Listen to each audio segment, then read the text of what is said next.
Hello दोस्तों, नमस्कार। तो दोस्तों, आज मैं आपको सुनाने जा रहा हूँ एक ऐसी कहानी भगवान शिव से रिलेटेड, जो कि जिसको सुनने या पढ़ने से आपकी हर इच्छा भगवान शिव पूरी करते हैं। तो ये श्रावण सोमवार की कहानी है। जैसे कि आप सबको पता है कि सावन चल रहा है। सावन का जो आखिरी सोमवार है 19 अगस्त को है। तो उससे पहले ये कहानी आप एक बार सुनेंगे या पढ़ेंगे तो भगवान शिव आपकी हर मनोकामना पूरी अवश्य करेंगे। तो कहानी कुछ इस प्रकार है। तो दोस्तों, श्रावण सोमवार की कथा के अनुसार अमरपुर नगर में एक धनी व्यापारी रहता था। दूर दूर तक उसका व्यापार फैला हुआ था।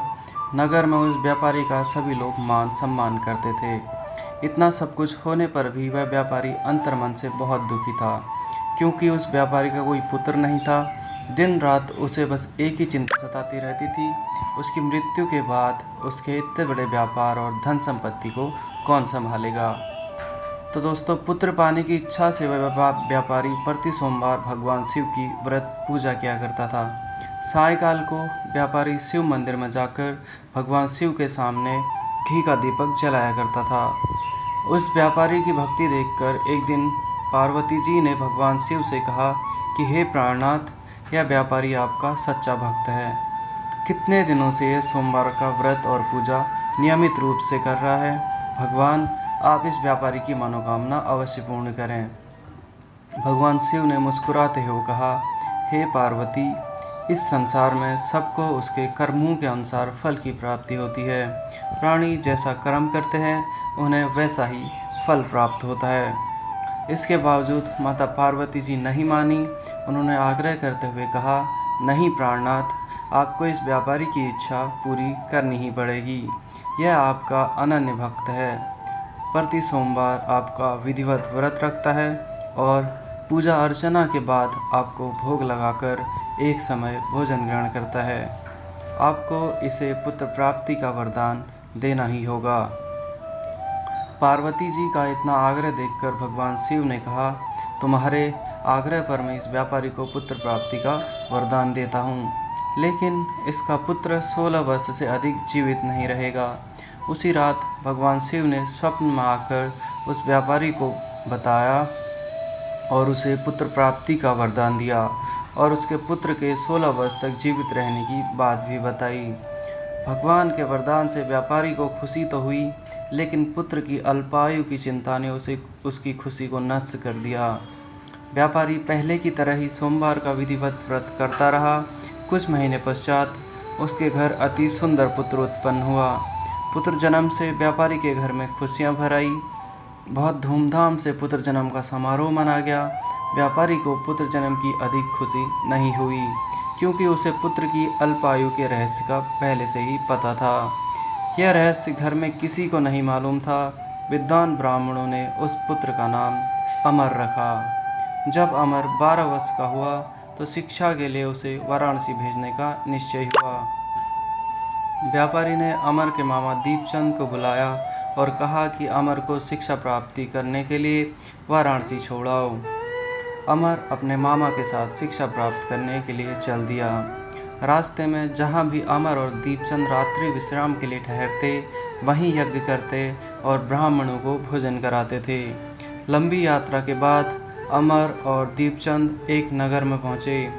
उस नगर के राजा की कन्या के विवाह की खुशी में पूरे नगर को सजाया गया था। निश्चित समय पर बारात आ गई, लेकिन वर का पिता अपने बेटे के एक आंख से काने होने के कारण बहुत चिंतित था। उसे इस बात का भय सता रहा था कि राजा को इस बात का पता चलने पर कहीं वह विवाह से इनकार न कर दें। इससे उसकी बहुत बदनामी होगी। वर के पिता ने अमर को देखा तो उसके मस्तिष्क में एक विचार आया। उसने सोचा, क्यों ना इस लड़के को दूल्हा बनाकर राजकुमारी से विवाह करा दूं। विवाह के बाद इसको धन देकर विदा कर दूंगा और राजकुमारी को अपने नगर में ले जाऊंगा। वर के पिता ने इसी संबंध में अमर और दीपचंद से बात की। दीपचंद ने धन मिलने के लालच में वर के पिता की बात स्वीकार कर ली। अमर को दूल्हे के वस्त्र पहनाकर राजकुमारी चंद्रिका से विवाह करा दिया गया। राजा ने बहुत सा धन देकर राजकुमारी को विदा किया। अमर जब लौट रहा था तो उससे सच छिपाया ना जा सका और उसने राजकुमारी की ओढ़नी पर लिख दिया, हे राजकुमारी चंद्रिका, तुम्हारा विवाह तो मेरे साथ हुआ था, मैं तो वाराणसी में शिक्षा प्राप्त करने जा रहा हूँ। अब तुम्हें जिस नवयुवक की पत्नी बनना पड़ेगा वह कान्हा है। जब राजकुमारी ने अपनी ओढ़नी पर लिखा हुआ पढ़ा तो उसने काने लड़के के साथ जाने से इनकार कर दिया। राजा ने सब बातें जानकर राजकुमारी को महल में ही रख लिया। उधर अमर अपने मामा दीपचंद के साथ वाराणसी पहुंच गया। अमर ने गुरुकुल में पढ़ना शुरू किया। जब अमर की आयु 16 वर्ष पूरी हुई तो उसने एक यज्ञ किया। यज्ञ की समाप्ति पर ब्राह्मणों को भोजन कराया और खूब अन्न वस्त्र दान किए। रात को अमर अपने शयन कक्ष में सो गया। भगवान शिव के वरदान के अनुसार शयनावस्था में ही अमर के प्राण पखेरु उड़ गए। सूर्योदय पर मामा अमर को मृत देखकर रोने पीटने लगा। आसपास के लोग भी एकत्र होकर बहुत दुख प्रकट करने लगे। मामा के रोने विलाप करने के स्वर समीप से गुजरते हुए भगवान शिव और माता पार्वती ने भी सुने। पार्वती ने कहा, हे प्राणनाथ, मुझसे इसके रोने के स्वर सहन नहीं हो रहे हैं। आप इस व्यक्ति के कष्ट अवश्य दूर करें। भगवान शिव ने पार्वती के साथ अदृश्य रूप में समीप जाकर अमर को देखा तो पार्वती जी से बोले, हे पार्वती, यह तो उसी व्यापारी का पुत्र है। मैंने इसे 16 वर्ष की आयु का वरदान दिया था। इसकी आयु तो पूरी हो चुकी है। पार्वती जी ने भगवान शिव से फिर निवेदन किया कि हे प्राणनाथ, आप इस लड़के को जीवित कर दीजिए, नहीं तो इसके माता पिता पुत्र की मृत्यु के कारण रो रो कर अपने प्राणों का त्याग कर देंगे।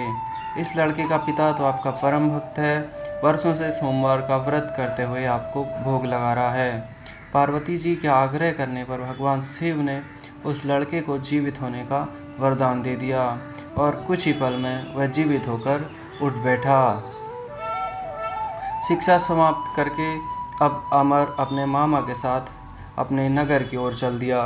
दोनों चलते हुए उसी नगर में पहुँचे जहाँ अमर का विवाह हुआ था।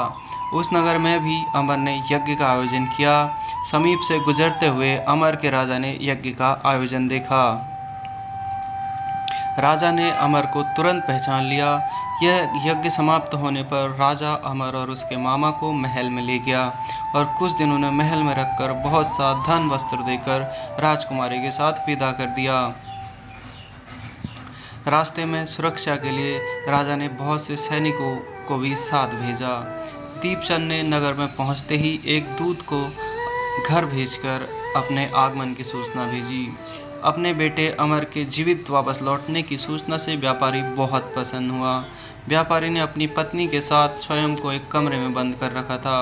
भूखे प्यासे रहकर व्यापारी और उसकी पत्नी बेटे की प्रतीक्षा कर रहे थे। उन्होंने प्रतिज्ञा कर रखी थी कि यदि उनके बेटे की मृत्यु का समाचार मिला तो वे दोनों पर अपने प्राण त्याग देंगे। व्यापारी अपनी पत्नी और मित्रों के साथ नगर के द्वार पर पहुंचा। अपने बेटे के विवाह का समाचार सुनकर पुत्रवधू राजकुमारी चंद्रिका को देखकर उसकी खुशी का ठिकाना न रहा। उसी रात भगवान शिव ने व्यापारी के स्वप्न में आकर कहा कि हे श्रेष्ठी, मैंने तेरे सोमवार के व्रत करने और व्रत कथा सुनने से प्रसन्न होकर तेरे पुत्र को लंबी आयु प्रदान की है। व्यापारी बहुत ही ज़्यादा प्रसन्न हुआ। तो दोस्तों, सोमवार का व्रत करने से व्यापारी के घर में खुशियाँ लौट आई। शास्त्रों में लिखा है कि जो भी स्त्री पुरुष सोमवार का विधिवत व्रत करते हैं और व्रत कथा सुनते हैं, उनकी सभी इच्छाएं अवश्य पूरी होती हैं।